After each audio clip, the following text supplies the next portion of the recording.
Hello बच्चों, कैसे हैं आप सभी लोग। हम लोग आ गए हैं क्लास 10th के चैप्टर 5 पर, जिसका नाम है अर्थमेटिक प्रोग्रेशन। आज हम लोग करने वाले हैं एक्सरसाइज 5.2 का question number 3। CBSE new NCERT book, subject है मैथमेटिक्स। जल्दी से क्वेश्चन को पढ़ लेते हैं, जो कि सबसे इंपॉर्टेंट होता है क्वेश्चन पढ़ना। ठीक है, क्योंकि क्वेश्चन यहाँ पर जो बुक में आप देखते हैं कई बार और मैक्सिमम टाइम ऐसा होता है कि जब एग्जाम में वो टर्म्स को चेंज कर देते हैं और आप जल्दबाजी में आपको लगता है कि आपको ये आता है, क्योंकि आप इतनी बार कर चुके होते हैं कि आपको वो याद हो जाता है। ठीक है, तो आप गलती कर देते, तो ऐसा नहीं करना। क्वेश्चन को हमेशा पढ़ना ही है, क्योंकि उसका टाइम आपके पास होता है, बट आप कभी कभी यूज़ नहीं करते। ठीक है, चलिए हम लोग क्वेश्चन नंबर 3 पर है। मैं आशा करता हूँ जो भी बच्चे वीडियो देख रहे हैं उन्होंने क्वेश्चन नंबर 1 और क्वेश्चन नंबर 2 एक्सरसाइज 5.2 का जरूर देखा होगा, और उससे पहले एक्सरसाइज 5.1 भी की होगी और इंट्रोडक्शन पार्ट भी देखा होगा। डायरेक्ट जंप नहीं करना है। ठीक है, आपके अगर आपका ये डाउट है, then you can be here only. Okay, so question 3 में हमसे पूछा गया है, इन द फॉलोइंग एपीज, ये जितनी भी 5 पार्ट्स है ये सारी एपीज है।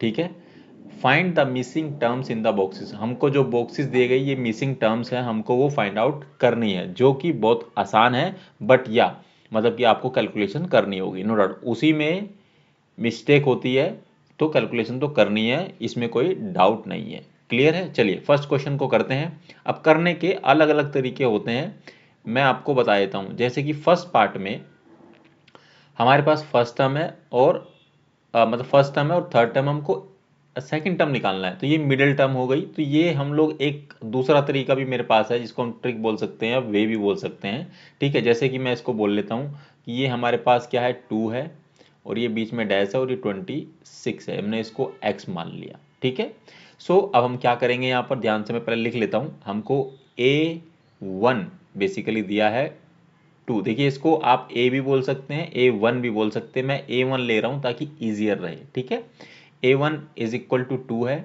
और हमको दिया है a3, जो दिया है वो दिया है 26 दिया है। अगर हम लोग इसको फॉलो करेंगे तो हमने जो a2 है हमने उसको मान लिया है x। ठीक है बच्चों, ठीक है, डायरेक्ट आंसर आ जाएगा इससे। अब मैं आपको बताता हूँ कैसे। ठीक है, हम लोग करते हैं अगर हमको a2 निकालना है तो हम कैसे लिखते हैं, हम लोग लिखते हैं कि a2 मतलब मैं करता हूँ a2 माइनस a1। ठीक है, और a3 माइनस a2। ठीक है, ये हम लिखेंगे। अब a2 की वैल्यू कितनी है, हमने मानी थी x मानी थी। a1 की वैल्यू कितनी है बच्चों, 2 है। ठीक है, a3 की वैल्यू कितनी है, 26 है। और a2 की वैल्यू अगेन कितनी है, x है। ठीक है, अब ये x को एज इट इज लिख लेंगे, ये वाला x इधर ले आएंगे, ये हो जाएगा x प्लस में x। ये 26 को एज इट इज लिखेंगे इक्वल टू के आगे, एंड इस -2 को इधर ले आएंगे तो ये +2 हो जाएगा। ठीक है, ये दोनों मिलेंगे तो ये दोनों मिलेंगे आपस में, तो 2x हो जाएगा, और ये 26 प्लस में 2, ये 28 हो जाएगा। ठीक है, x is equal to 28 divide में 2, 14। ठीक है, क्योंकि ये मिडिल टर्म थी तो हमने इसको इस वे में निकाल लिया। ये 14 इसका आंसर आ गया, हम यहाँ डायरेक्ट लिख सकते हैं, ये 14 इसका आंसर है। ठीक है, बट मैं चाहूँगा कि आप ये बात को फॉलो ना करें, क्योंकि कहीं कहीं पर क्या है, फर्स्ट टर्म नहीं दी है और ये मिडिल टर्म की बात आ रही है, तो इसमें आपको देखिए दो टर्म्स यहाँ पर गायब है, तो यहाँ पर ये फॉर्मूला या फिर ये पाथ या ये वे इस्तेमाल नहीं होगा, ये इस तरीके सॉल्यूशन नहीं हो पाएगा। ठीक है, तो जो आपको स्टैंडर्ड वे फॉलो करना है वो मैं अब आपको बताने वाला हूँ इसी क्वेश्चन के साथ में। ठीक है, चलिए हमको a1 दिया है, a3 दिया है। ठीक है, बहुत सिंपल है। अब आपको निकालना क्या है, आपको निकालना है a2 निकालना है। ठीक है, सो हम लोग क्या करेंगे, सिंपली बच्चों यहाँ पर हम लोग d की वैल्यू निकाल लेते हैं। d की वैल्यू निकालने के लिए क्या करेंगे, a3 हम निकाल लेते हैं।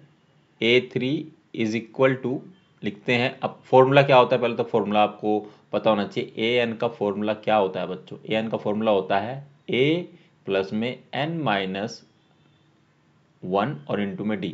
जो ये n होता है वो ये वाला nth टर्म होती है बेसिकली। ठीक है, जैसे कि हमने यहाँ पर a3 लिया है तो a3 मतलब ये जो n है यहाँ पर 3 आएगा। क्लियर है, चलिए सो a प्लस में, ठीक है, n की जगह क्या आ जाएगा बच्चों, क्या आ जाएगा 3 माइनस 1 और ये आ जाएगा d।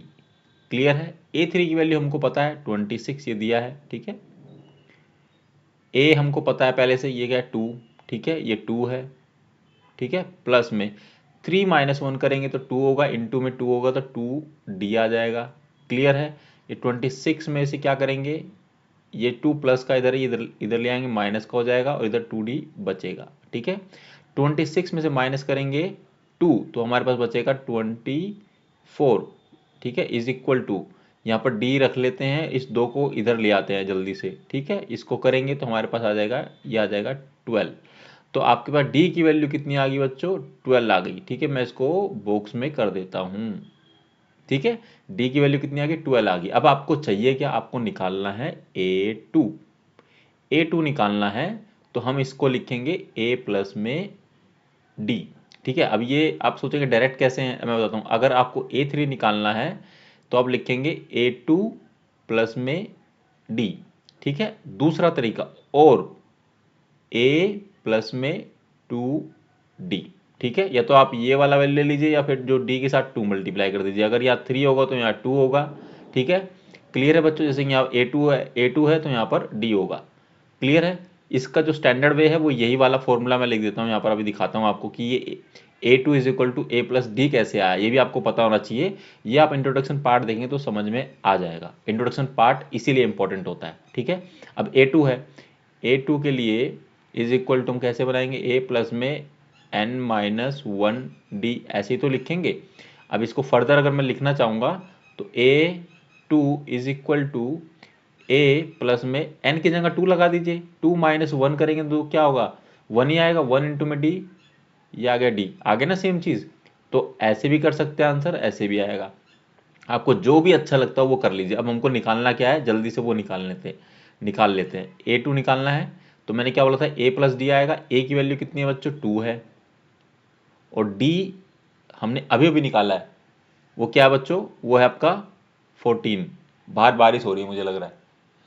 ठीक है, सो सॉरी 14 नहीं, 2 हमने निकाला था 12।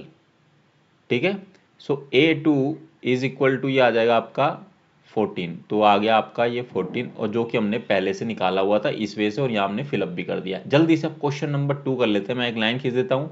हमको दिया है a1 नहीं दिया हमको, a2 दिया है, तो a2 आपको दिया है बच्चों 13। ठीक है, और a4 दिया है आपको 3। ठीक है, अब देखो आपको फर्स्ट टर्म नहीं पता, जहाँ फर्स्ट टर्म नहीं पता वहाँ थोड़ा सा लेंदी हो जाएगा, बट कोई दिक्कत वाली बात नहीं है। ठीक है, बहुत आसान है। देखिए, या तो आप a2 निकाल लीजिए या आप a4 निकाल लीजिए। ठीक है, दोनों में जो भी आपको अच्छा मतलब जो भी आपको वैल्यू, मतलब an ये वाला फॉर्मूला यूज़ करके आप उसमें कर सकते हैं। जैसे कि मैं a4 ले लेता हूँ। अगर मैं यहाँ पर लिखता हूँ a4, तो यहाँ पर फॉर्मूला क्या आएगा, a प्लस में n माइनस 1d। ठीक है बच्चों, अब सिंपली मुझे a4 की वैल्यू कितनी पता है, 3 पता है। ठीक है, मेरा ना ये 94 लगता है। मैं इसको फिर से a कर देता हूँ। ठीक है, सो a4 की वैल्यू कितनी हमको बच्चों पता है, 3 है। ठीक है, a हमको निकालना है, हमको पता ही नहीं है। ठीक है, n की वैल्यू कितनी है, 4 है, तो ये 4 माइनस 1 आ जाएगा। ठीक है, ये हो जाएगा आपका डी भी हमें निकालना है। तो डी भी हमें नहीं पता, ए भी नहीं हमें पता है। वैसे हमें निकालना है a1 और a3 निकालना है, लेकिन डी हमारे पास आ जाए या फिर ए आ जाए तो हमारे पास इजी हो जाएगा। क्लियर है, आप समझ रहे हैं। ठीक है, चलिए सबसे पहले हम लोग डी ही निकालेंगे। सो सो यहाँ पर क्या है बच्चों, ये है आपका, हाँ 3 है, तो 3 है तो ये इधर आ जाएगा। तो ये हो जाएगा आपका 3 माइनस ए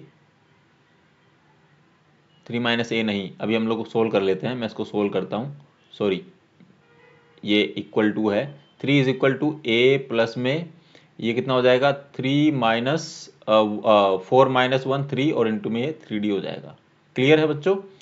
सो इसमें कैलकुलेशन वाले थोड़ा लोचा है। ठीक है, उसको ध्यान से समझना है, तो कोई दिक्कत नहीं, बहुत ईजी है, स्कोरिंग चैप्टर है ये। ठीक है, सो आपके पास क्या है, आप यहाँ से ए की वैल्यू निकाल लीजिए, तो 3 माइनस 3d कर दीजिए।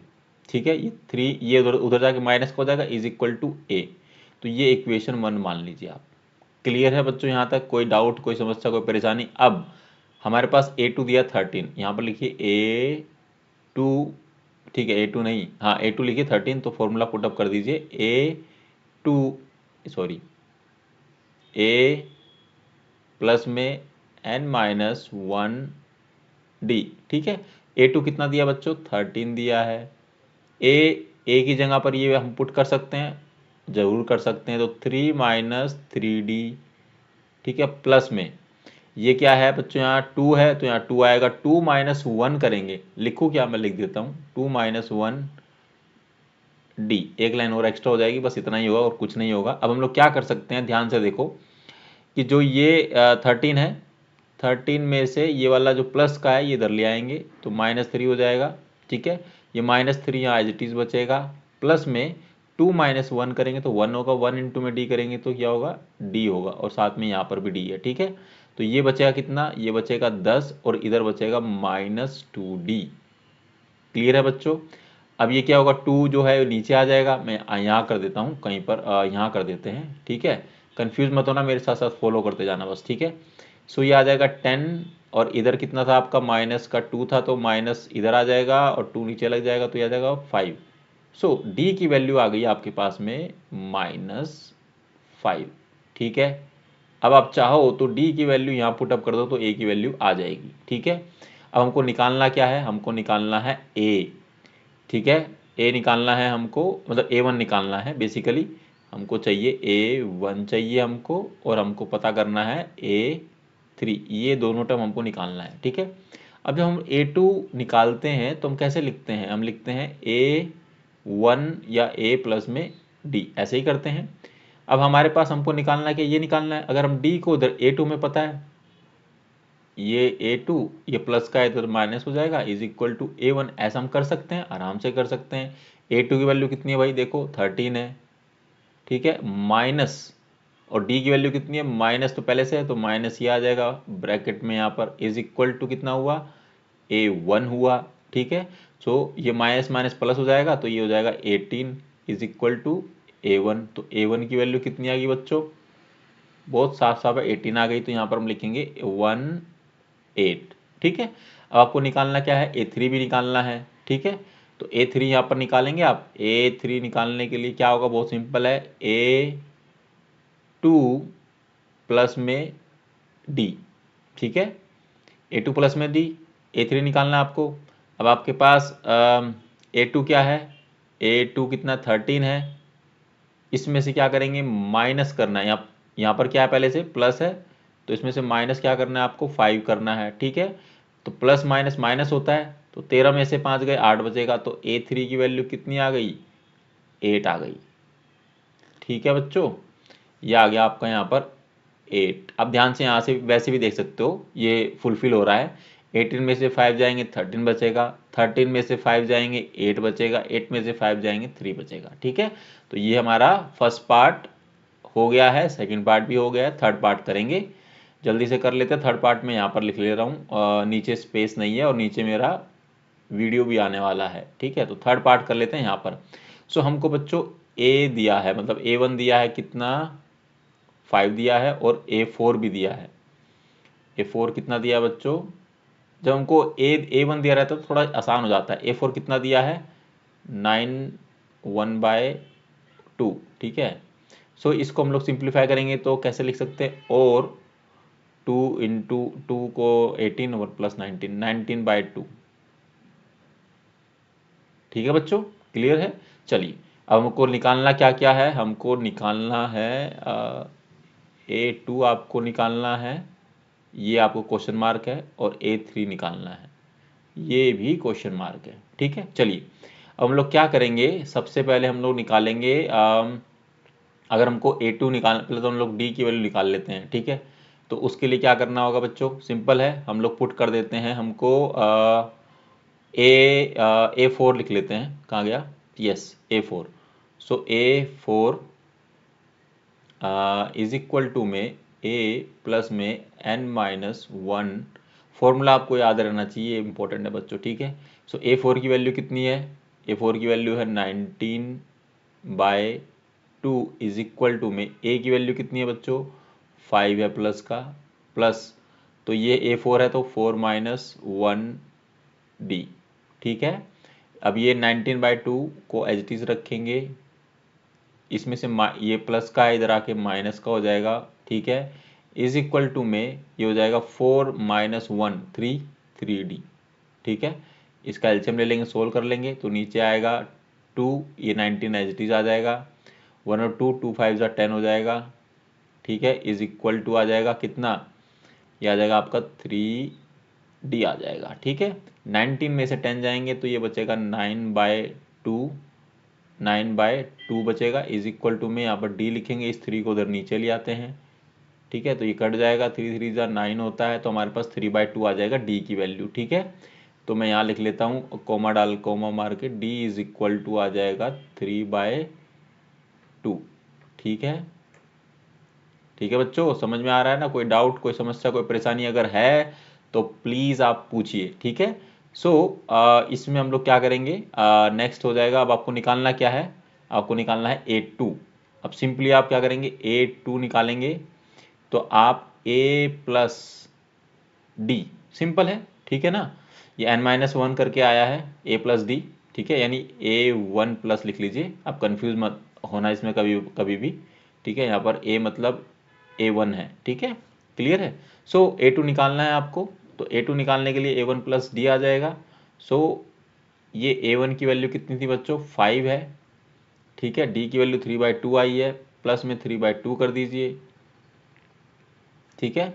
ये कितना हो गया आपका, यहाँ पर सोल्व कर लीजिए, 1 हो जाएगा, तो ये हो जाएगा आपका ये हो जाएगा 5, नीचे 2 एज इट इज रहेगा, ऊपर आ जाएगा 1 10, 10 प्लस में 3 इज इक्वल टू आ जाएगा 13/2, ऐसे ही आएगा। इसको वो लोग सिंप्लीफाई और करेंगे तो लिख सकते हैं 6 1/2, ठीक है। तो ये जो सेकंड टर्म है यानी A2 है वो आ जाएगा 6 1/2, जो कि आपके बुक के अकॉर्डिंग है, ठीक है। आंसर ये भी सही है, ये भी सही है, बट बुक के अकॉर्डिंग ये है तो आपको ये लिखना है, ठीक है। अब आपको निकालना क्या है बच्चों, मैं यहाँ कर लेता हूँ, मैं इसको थोड़ा सा इस तरह से कर देता हूँ ताकि आपको ये क्लैरिटी रहे, ठीक है। अब हमको निकालना है A3, ठीक है, पार्ट 3 का, ठीक है। A3 निकालना है तो क्या होगा, A2 प्लस में D हो जाएगा, ठीक है। अब A2 कितना है बच्चों आपका, अभी निकाला आपने 13/2, और ये हो जाएगा आपका प्लस में 3/2, ठीक है। इसको सोल्व कर लीजिए, नीचे आपका 2 आएगा और ऊपर आएगा 13, ये एज इट इज रहेगा, प्लस में 3 आ जाएगा, इज इक्वल टू कितना होगा 16/2, तो ये कट जाएगा, 2 8 जा 16, तो A3 की वैल्यू कितनी आ गई बच्चों, ये आ गई आपकी 8 आ गई, ठीक है। A3 की वैल्यू कितनी आ गई, 8 आ गई, इसको यहाँ फिलअप कर दीजिए, ठीक है। सो आज के इस वीडियो में इतना ही, बाकी क्वेश्चन नंबर 4th और क्वेश्चन नंबर 5th हम अगली वीडियो में करेंगे पार्ट 2 के साथ में। यहाँ पर ये क्वेश्चन का 3 पार्ट जो है समाप्त होते हैं। अगर इन तीनों पार्टों में, क्योंकि देखिए स्पेस भी नहीं है और मैं थोड़ा सा ईजी वे में कराता हूँ ताकि आपके लिए ज़्यादा लेंथी वीडियो ना रखें, आप आराम से वीडियो को देख सके और एंजॉय कर सके, ठीक है। मतलब आपको बोरिंग नहीं लगना चाहिए कि एक ही वीडियो में इतना लंबा कर दिया सर ने, ठीक है। उस तरह की वीडियोस भी बनेगी जब एक ही शॉट में कराएंगे, जब आपके एग्जाम के नियर अबाउट रहेंगे तो हम कराएंगे, ठीक है।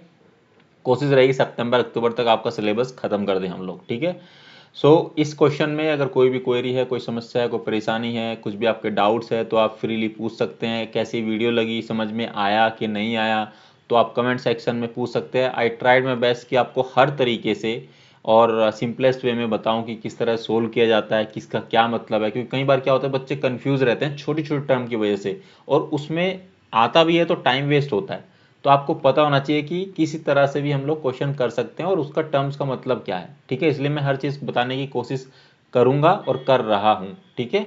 और वीडियो को अपने दोस्तों के साथ शेयर करें जो 10th क्लास में पढ़ रहे हैं, जो 9th से 10th में आए हैं, जो 2027 बोर्ड को टारगेट कर रहे हैं, ठीक है।